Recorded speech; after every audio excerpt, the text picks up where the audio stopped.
భగవంతుడి సృష్టియే కదా మనమంతా కదా. అప్పుడు మనమంతా భగవంతుడి పిల్లలమే. మీ పిల్లలకి ఏదైనా జరిగితే నచ్చుతుందా? అపాయం రాకుండా ఉన్నట్టు ప్రే చేస్తారు కదా. అయ్యో నా పిల్లలకి ఏం కాకూడదు అనేలాగా.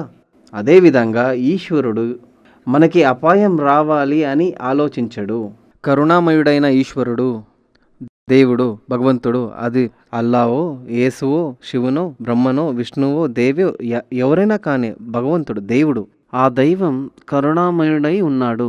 ఆ దైవం ఒక సృష్టియే మనమంతా, సకల జనాలు.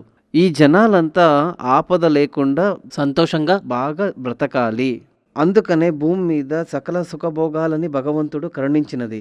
రేపు వచ్చేటువంటి మంచి చెడు తెలుసుకునేగలిగే ఒకే ఒక మార్గం జాతకం చూడడం.